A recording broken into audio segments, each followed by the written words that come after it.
deliver things, or even pick up waste. So I guess a trash collector would work too, to serve as an emergency, like fight off infection, and then to patch things up if something's damaged, replace, fix damaged wood vessels. Blood can be divided into two parts. You've heard this word before, plasma. Plasma is the fluid component of the blood.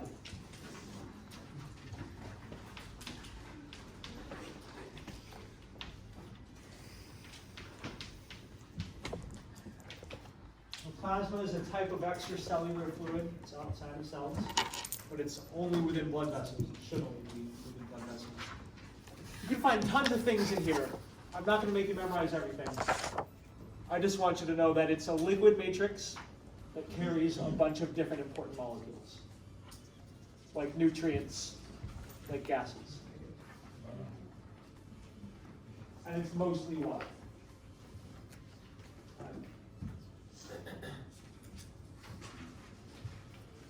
On average, I don't remember the exact percentages, but on average, like 55% is plasma. 55% of your blood is plasma. It can vary for person to person.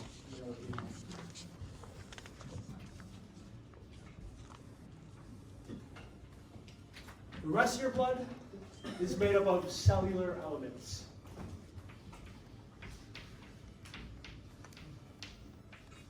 You know red blood cells and white blood cells, you should know their technical names. Erythrocytes. That's red blood cells. Erythro is the prefix for red blood cells. And leukocytes. Leuko is the prefix for white blood cells. Like if you have leukemia, that's cancer of white blood cells. Platelets aren't cells, they're fragments of cells.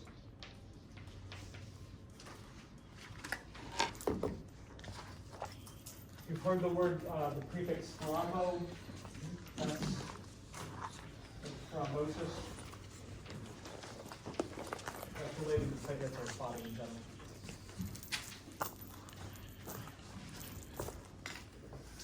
If you take your blood and spin it down, in the centrifuge, you can separate the cellular elements from the plasma. Plasma stays at the top because it's less dense. It has this clearish yellowish color. You get a very, very thin film on top, and that's where the platelets and white blood cells are, the leukocytes. And then most of your cellular elements is red blood cells, roughly 45–50%. Yeah. This yellow part, when if you centrifuge blood, plasma rises to the top.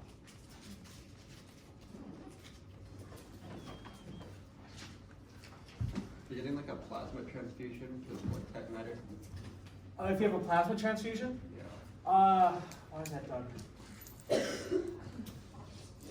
I mean, I guess you could get a plasma transfusion if you're lacking in fluids. You could just do an IV drip, saline drip. Or maybe you might need antibodies or platelets. I've heard of platelet transfusion. If there's no like compatible blood around, and like you've lost a lot of blood with like transfusing. Yeah, if you've lost a lot of blood and you don't have compatible blood, I guess it's better than nothing to just get more fluid. Still want the plasma doesn't carry oxygen. The plasma itself doesn't carry oxygen. But it keeps your blood pressure up, right? But it would keep blood pressure up. It would. Yeah. So I guess if you're just trying to get something in you in the meantime, that's something you can do.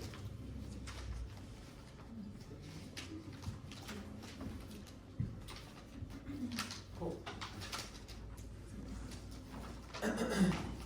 All of these things, erythrocytes, leukocytes, platelets, of all the cellular elements, they come from red bone marrow.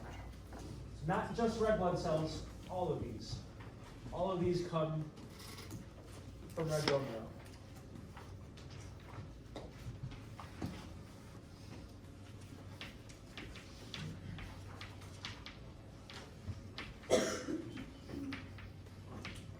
Where do we find red bone marrow?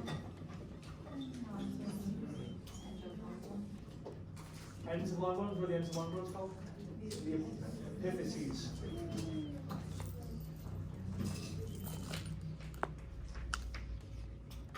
So, under the microscope, this is what red bone marrow looks like. These are fat cells, yes, but this is the actual red marrow in between here. Lots of densely packed dark cells. Here's a sketch of what's going on. I'm not expecting you to memorize every single thing that's going on here. What I want you to pay attention to is that some of these cells, or many of these cells, are stem cells. And what process do stem cells undergo?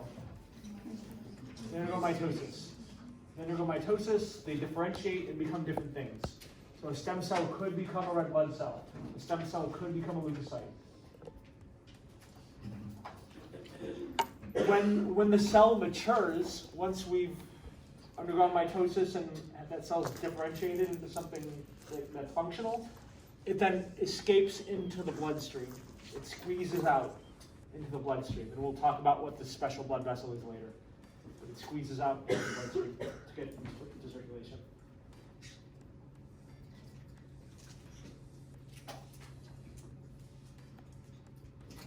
Yes.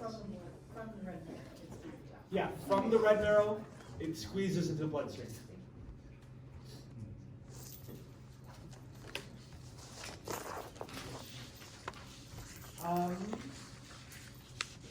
Erythrocytes, red blood cells. Why are they so important? They contain a molecule called hemoglobin. Hemoglobin is a globular protein, that's why it has that globin part. And the word heme is referring to the iron that's on it. The word heme refers to the iron that's on it. So inside, in the cytosol of the red blood cell, of the erythrocyte, you've got tons and tons of hemoglobin. These tiny molecule proteins, and they're important because they carry oxygen, among other things. They carry oxygen. We'll focus on that for now. What's really interesting about erythrocytes is that they don't have a nucleus. Let me go back real quick. When a red blood cell is maturing, like so here's a stem cell, and then it differentiates into a red blood cell. That red blood cell, its nucleus gets expelled, it gets pushed out. And so now you have a cell with no nucleus going into the bloodstream. What can't it do? What can't red blood cells do? Can't make protein, can't undergo mitosis. A lot of things it can't do. What do you think happens to its lifespan then? Relatively short, like 3-ish months, 3 or 4 months. So we have a high turnover of red blood cells, and we'll get to what organ. Anyone remember what organ helps turn over red blood cells? Spleen. It's a spleen. Okay, so erythrocytes don't have nuclei. What does that mean for them? Their shape is like if you took a sphere and then pressed it in the middle. It's called a biconcave disc. Concave here, it's concave here. Biconcave disc. This central region is very thin. So this is when you're looking at it from the side. Looking from a top-down view, cross-section, it's going to be darker towards the edges and lighter in the middle. Because it's thinner in the middle, so light shines through the middle and appears. Let's see how it's light in the middle, because it's thinner. What's the advantage of being thinner? In this case, faster diffusion. By being small in general, it can squeeze through small blood vessels. Red blood cells, erythrocytes, literally kind of bend and deform a little bit as they squeeze through our smallest blood vessels, as they squeeze through capillaries.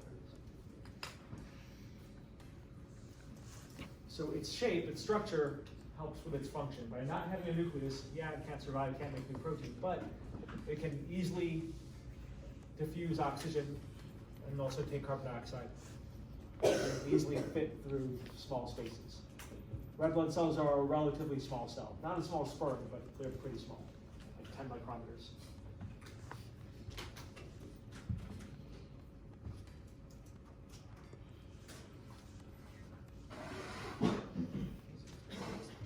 When we get to lab and look at red blood cells under the microscope, when you look at 4X, you're going to act like you might feel like you see nothing, but they're really there. They're just small dots, and you only get them in really good focus when you get the 10X and the 40X objective.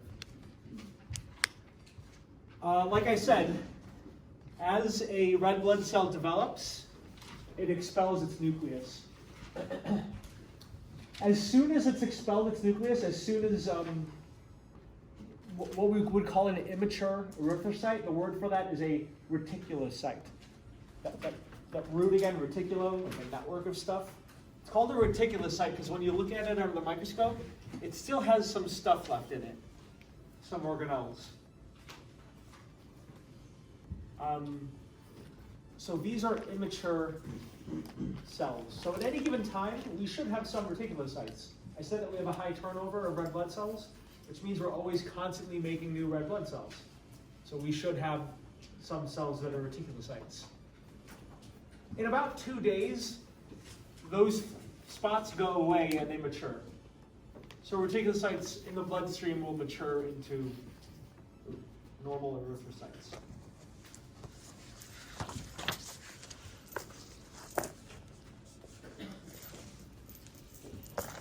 Why do we care about this? If you look at the levels of like how many of these you have in your blood, that can be an indicator of anemia. The word anemia means without oxygen. You need red blood cells to carry oxygen, and there are many forms of anemia. We're going to go over a few in lab. Let's say you have lots and lots of reticulocytes. What would that imply? If you have more than normal.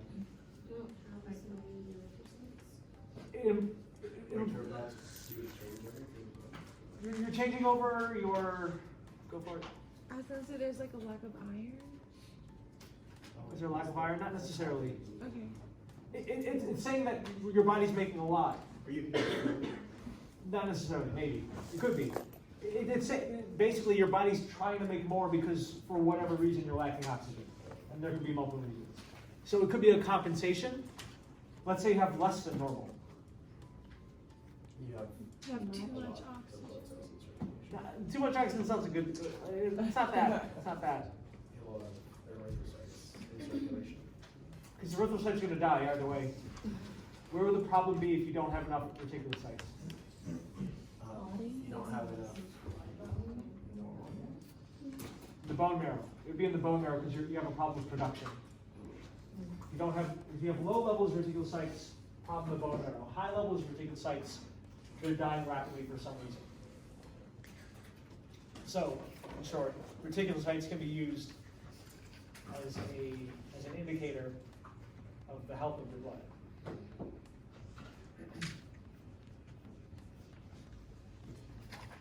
Yes. So would that mean that person has low blood platelets? Platelets, does this relate to platelets? Platelets and erythrocytes are separate things. I mean, I'm sure there are conditions where they're related, but for this purpose, just they're separate things. One is for clotting, platelets for clotting. This is for oxygen carrying capacity. Did you say that if there's a lot, you're making a lot because there's also more dying? If you have lots of reticulocytes, what would that imply? That means you're making a lot. And why would you be making a lot? Probably because you have a lot dying. So is You have a it need also for that, it. or- It's also not a good, probably an indicator of a problem. Yes. Okay. Sorry, so does that mean you need more oxygen then? Is that like? That it may need that you, yeah. So if you have lots of reticulocytes, that means your body's trying to make more red blood cells, which your body's saying you need more oxygen. Okay. Yeah.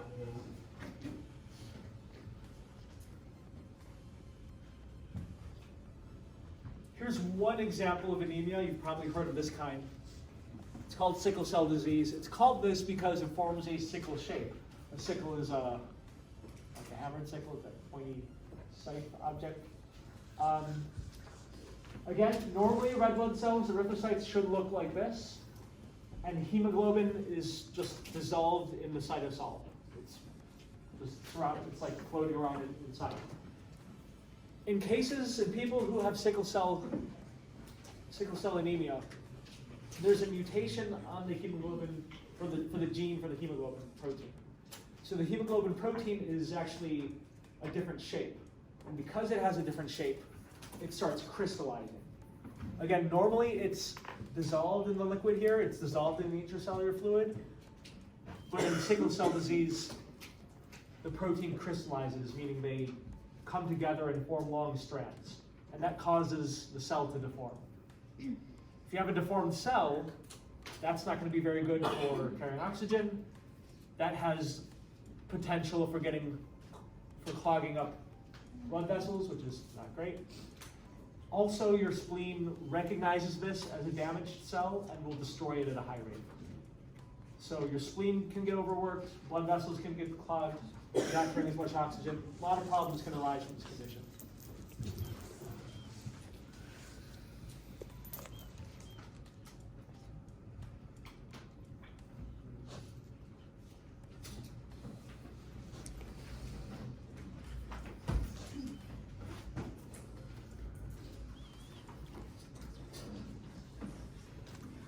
Here's another type of anemia. I want you to ignore these cells for now. We'll get to them later. Pay attention to these red blood cells up here. This is called macrocytic hypochromic anemia. Macro means larger, so it's a large cell. Hypochromic, what does that mean? Low color. So normally, I guess let me draw the different types of anemia here. Normally they should look like this. Nice round cell, dimpled center. Sickle cell anemia, you're going to see oddly shaped cells. They tend to have points. So this is sickle cell.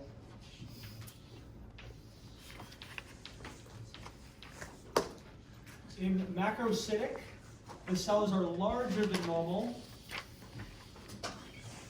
The cells are larger than normal, and the white space is also bigger than normal. That's why it's called hypochromic. So there's a larger white space. Macrocytic.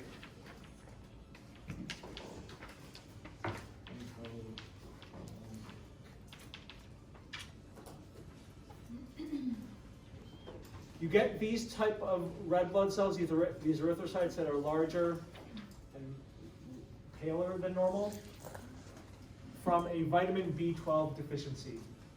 I'm not going to test you on this, but if you're curious, why do you need vitamin B12? Vitamin B12 is really important for mitosis, for the process of mitosis. And so if you disrupt that process, that can lead to problems like enlarged cells, not enough mitosis in other areas, which is why vitamin B12 is good for things like skin and hair. Yeah. That's one result of it. We'll get to neutrophils later, but there's another indicator of macrocytic. You should at least know that macrocytic hypochromic anemia leads to large cells that are pale. Often not perfectly circular. You can see how odd looking it is. Oh yeah, are they still able to carry things? Are they still able to carry things? They can kind of carry oxygen. By being larger, what's going to happen to the rate of diffusion? It's going to have a slower rate of diffusion, so it's not going to be as efficient. The spleen will also recognize these as damaged. We'll destroy them at a higher rate. Could they clog blood vessels? Could they clog blood vessels? Probably. I haven't thought about that. They're larger, so they probably can't get through the capillaries.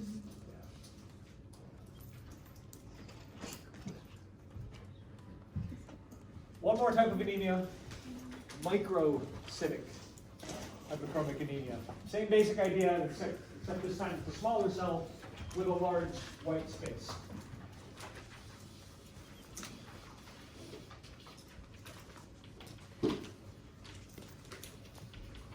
Microcytic hypochromic anemia, again, some are some are round, but some are oval, they're weirdly shaped, and they have a large white space. This is because of an iron deficiency. You need iron for hemoglobin. And that can lead to irregular small dysfunctional cells.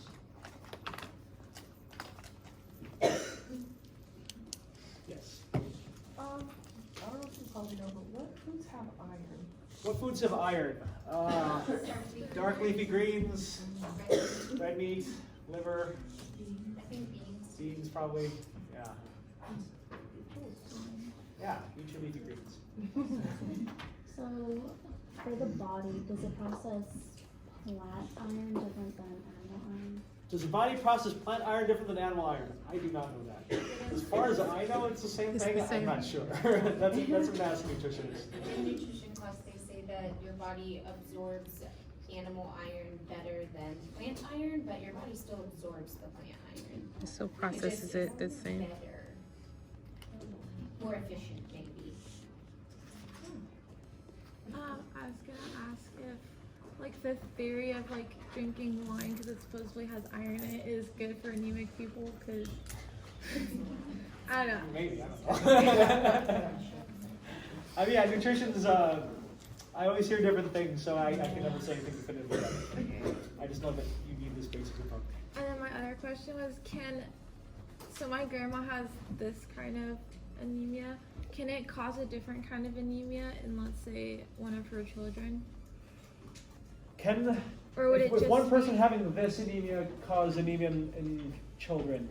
Or like, is it genetic? So different types of anemia are acquired, meaning like if you don't eat enough, eat a proper diet, then you can get that anemia, which means you can correct it by eating better. Okay. And then there are other types of anemia, say like sickle cell, that's genetic. Okay. That would be potentially passed on. And- So this set is mostly Diet. nutritional, dietary. Okay. I'm sure there's a genetic component out there, Okay. but it's mostly dietary. Yeah. Does sickle cell help make you more resistant to malaria? Does sickle cell help you make more resistant to malaria? Yes. Yes, it does. It's more ideal to have the. I don't want to get into this too much, but it's ideal to be heterozygous for the gene for it, to have like the allele for it, but not fully have sickle cell. Yeah. Okay, so all right. Take a moment.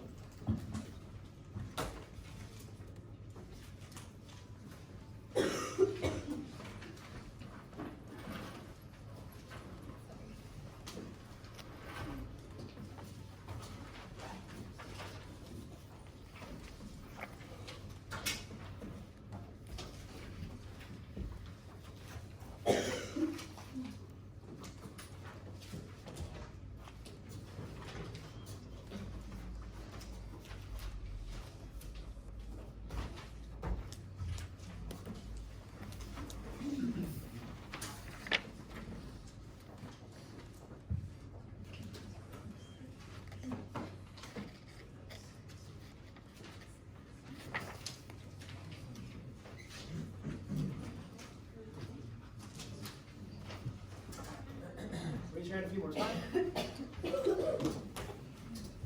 Hands on 3. 3. 3, say the letter. 1, 2, 3. D. The main difference is that they have stained stuff in them when you stain them. Stuff that's in the cytoplasm. That stuff goes away as the erythrocyte matures. The ridiculous. Because they're Oh, not it's- mature. Here's another question.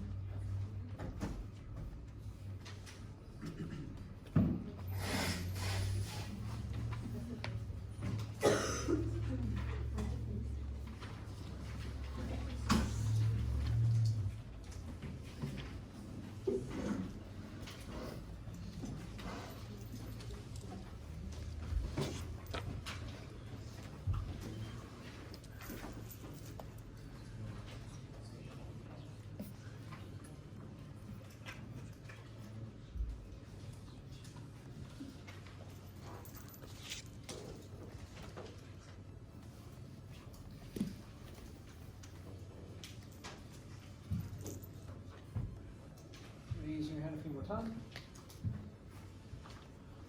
That's on 3. 1, 2, 3.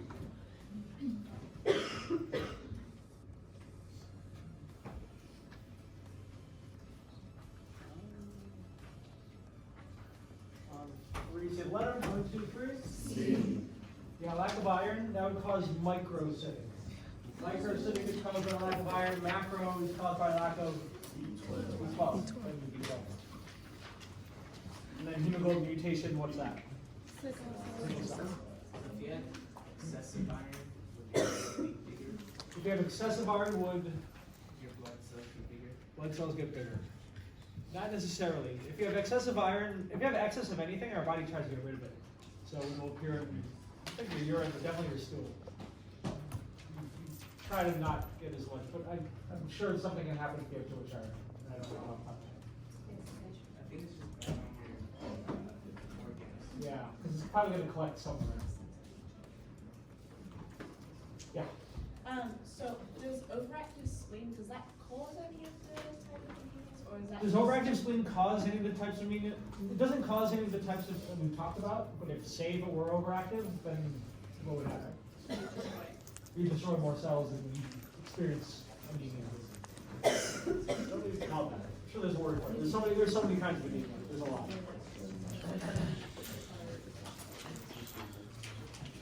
All right, that's red blood cells. That's erythrocytes. Question? You said the awesome, like from the meat, it's like your living iron. Because like my son doesn't eat meat, and he's just putting the, he's taking the, not from fluid, from the meat. Yeah. Yeah, As long as it has iron, it's got Yeah, iron. okay. Leukocytes. Leukocytes, white blood cells. There are several different types of white blood cells. We are going to go over 5. And I guess we've already gone over 6. What was the one that we've already gone over?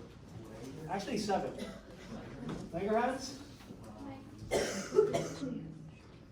Microglia. Langerhans and microglia are white blood cells, leukocytes.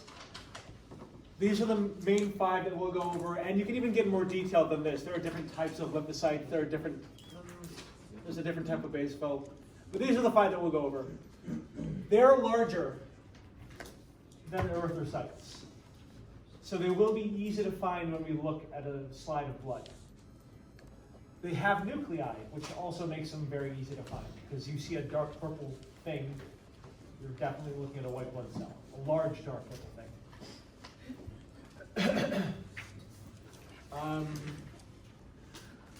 Their nuclei are sometimes weird though. They have multiple lobes. So you can see this one, lymphocyte, has just a nice round nucleus. That's just what you normally see. You can see here the nuclei are in different shapes. It's still one nucleus. It's not multinucleate. It's just that it's sectioned into different parts. It's multi-lobed. Can you say that again? I'm sorry. Most of these leukocytes have nuclei that are oddly shaped. Rather than just having one nice round nucleus, some of their nuclei are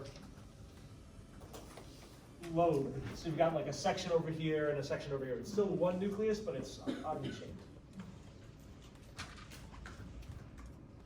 All right, here's the first one. It's called a neutrophil. We've gone over a bunch of cells already that have phil at the end. Phil means love. So it loves neutral stain. It stains well with a neutral stain. A neutrophil has a round shape. Its nucleus is multi-lobed, so 3-ish. Okay, here's one lobe, another lobe, here's another lobe. In its cytoplasm, it has granules. Granules are these dots. They're chemicals. They're collections of chemicals. That's what they are. They're needed for. Let's see this. They're needed for fighting off infection. But you can see them when you stain them with this dye. That's why they're called neutrophils, because they have this very light stain.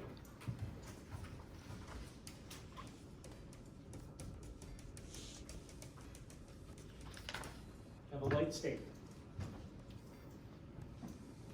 They are, so that's what the granules are. They have granules that help kill bacteria, so they're granulocytic. They are cells that have granules. They're also phagocytic. They undergo the process of phagocytosis, where they eat something up.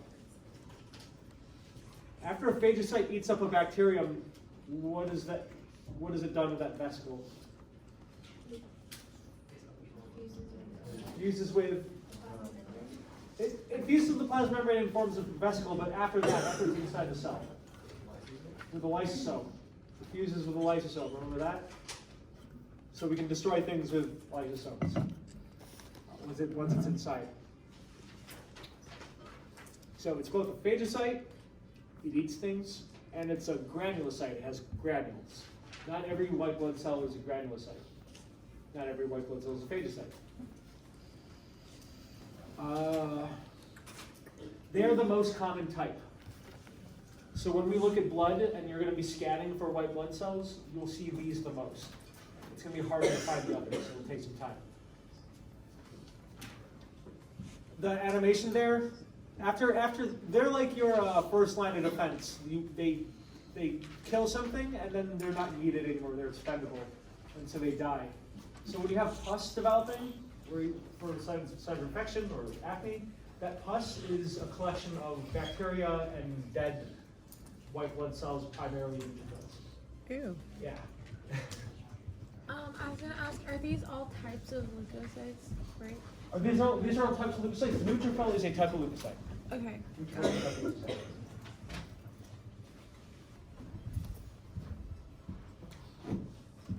Here's a second type.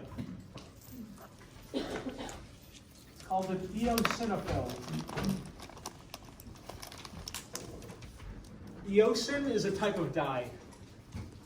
Eosin is a type of dye, and this cell stains well when you use eosin. That's why it's eosin. So eosinophil, also circular. Its nucleus is generally bilobed. There's one. There's two. It also has granules. But when these granules are stained, they stain pinker.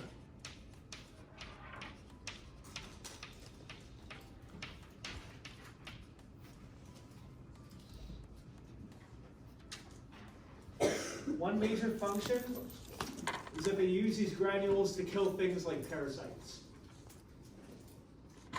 They're good for parasitic infections. Neutrophils are for general things like bacterial infections. Eosinophils are for parasitic invasions. So that means they can kill things, so they're cytotoxic. They release chemicals, granules of chemicals to kill something. So here are these really dark pink.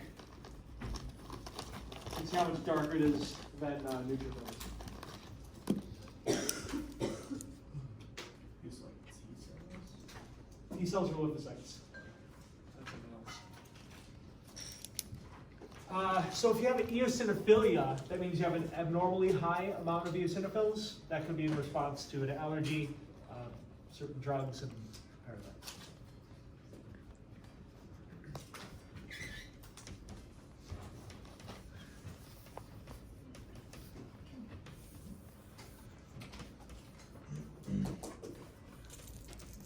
You've seen this word already for this next one, basophil, because it stains well with a basic dye, an alkaline dye. We saw basophils, you don't remember? Anterior pituitary. We saw basophils in the anterior pituitary. These are different basophils, they're not the same thing. These basophils found in the blood, they do have nuclei.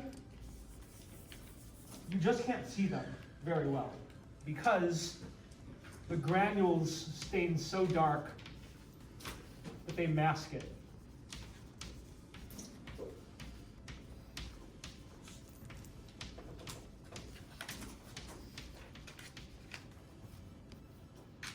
Basophils have granules that stain really dark. You can barely make out where the nucleus could be. I don't even know where it is here, but that's a basophil.